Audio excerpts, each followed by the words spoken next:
Have you ever heard of the perfect crime? A murder so flawless that the killer leaves behind absolutely no evidence. It's a common trope in movies, but in reality it's almost impossible. The truth is, every contact leaves a trace. This single principle has unraveled some of the most complex and horrifying criminal cases in history, bringing justice to victims when all hope seemed lost. Today, we're diving into 4 real-life cases where the tiniest, most insignificant-looking clues from a single fiber to a microscopic piece of bone were the key to catching a monster. Let's start with a man who believed he had discovered the ultimate way to make someone disappear. John George Haigh, better known as the acid bath murderer. In the 1940s, Haigh terrorized England with a chilling method.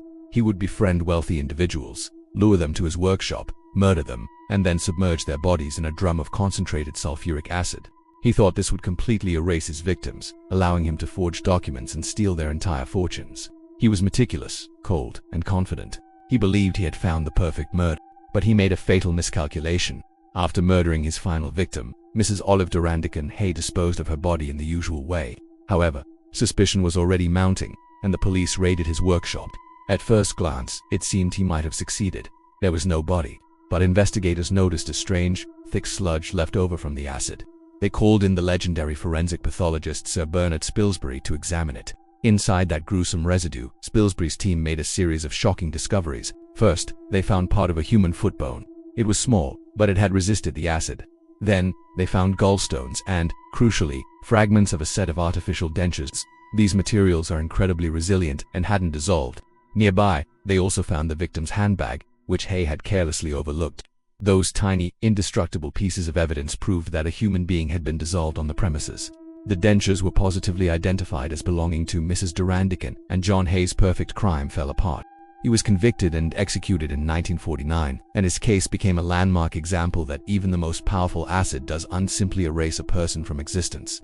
This idea that a killer always leaves something behind and takes something with them is the cornerstone of forensic science. It is a principle that was put to the test in a case that terrified a major American city. The Atlanta child murders between 1979 and 1981. A shadow fell over Atlanta, Georgia, as more than 20 black children and young adults were abducted and murdered. The community was in a state of panic, and the police were under immense pressure to find the person responsible. The investigation seemed to be going nowhere until investigators began noticing a pattern. Unusual fibers were being found on the victims' bodies. As they zeroed in on a suspect named Wayne Williams, they collected samples from his environment, his home, and his car. The results were astounding. Forensic scientists found distinctive green fibers on the victims that matched a carpet in Williams' bedroom. Other fibers linked back to the carpet in his car, and even dog hairs found on the bodies were consistent with his family's German Shepherd. This wasn't just 1 or 2 matching fibers, it was a mountain of evidence. By analyzing the unique chemical composition and manufacturing process of these fibers, prosecutors built a powerful circumstantial case. They used probability statistics to show the jury that the chances of all these different fibers from multiple victims, coincidentally matching Williams' environment, were astronomically low. He wasn't caught with a smoking gun, but with something much smaller, the microscopic threads that connected him to each and every crime scene. Wayne Williams was convicted of 2 of the murders and is believed by authorities to be responsible for many more. It was a groundbreaking case that showed how fiber evidence alone could secure a conviction. Just a few years later, across the Atlantic in Leicestershire, England, another revolutionary forensic technique was about to change criminal justice forever. In 1983 and 1986, 2 young girls, Linda Munn and Dawn Ashworth, were brutally murdered in separate incidents. Semen samples were recovered from both crime scenes, but in the days before DNA testing, this didn't immediately lead to a suspect. Police did arrest a local teenager who even confessed to one of the murders. The case seemed closed, but a scientist named Dr. Alec Jeffreys had just developed a brand new technique he called DNA fingerprinting. For the first time, it was possible to identify a person from their unique genetic code. As a final check, Jeffreys tested the crime scene samples against the DNA of the confessed suspect. The result was a bombshell. He was innocent. The confession was false. The real killer was still out there. This led to an unprecedented move.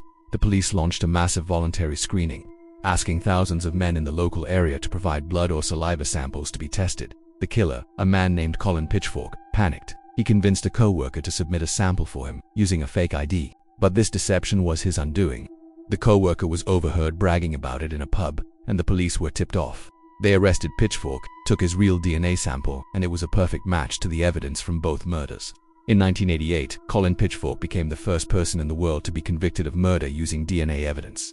A technology that was once science fiction had become a real-life crime-fighting tool. Our next case remained a cold case for over 40 years. a chilling testament to a predator who seemed to vanish without a trace. From 1974 to 1986, California was haunted by a man known by many names: the East Area Rapist, the original Night Stalker, and, most famously, the Golden State Killer. He was responsible for at least 13 murders, over 50 rapes, and more than 100 burglaries. He would break into homes at night, terrorizing families, and then disappear into the darkness. For decades, his identity remained a mystery. The key to solving the case was sitting in an evidence locker all along: degraded DNA samples collected from the decades-old crime scenes. By the 2010s, forensic technology had taken another giant leap forward. Investigators uploaded the killer's DNA profile to public genealogy databases, the same kind of websites people use to build their family trees and find distant relatives. This new technique, called forensic genetic genealogy, got a hit. It didn't identify the killer directly, but it pointed to some of his distant relatives. From there, it was like putting together a giant complex puzzle. Investigators meticulously built out family trees, cross-referencing them with public records, ages and locations to narrow down the list of potential suspects. Finally, their search led them to one man, Joseph James D'Angelo, a former police officer living a quiet life in a Sacramento suburb. To confirm the match, they conducted surveillance and collected a piece of trash he had discarded.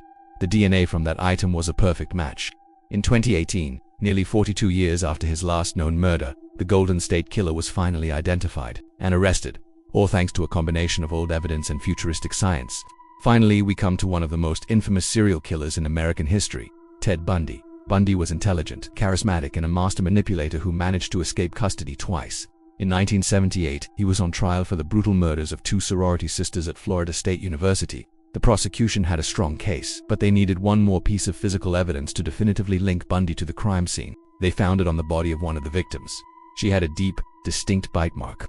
Forensic odontologists, dentists who specialize in forensics, were called in. They took a mold of Ted Bundy's teeth, which were notably crooked and chipped. In a dramatic courtroom presentation, they projected a photo of the bite mark onto a screen and then overlaid an image of the impression of Bundy's teeth. The match was perfect. The unique alignment, the chips, the crooked incisors, it was like a dental fingerprint left right on the victim. This physical, irrefutable evidence shattered Bundy's facade of innocence. It was a critical factor in his conviction and, ultimately, his death sentence. It proved, once again, that no matter how clever a killer thinks they are, they always leave a part of themselves behind. From acidocyst in bones and microscopic fibers to genetic codes and the imprint of a tooth, these cases show us the incredible power of forensic science. They remind us that there is no such thing as a perfect crime because every criminal leaves a trail. The tiniest clue can be the key that unlocks justice and closes a chapter of darkness for good. Thank you so much for watching. If you found these stories as fascinating as I did, do not forget to like this video and subscribe for more deep dives into the world of true crime and forensics. See you next time.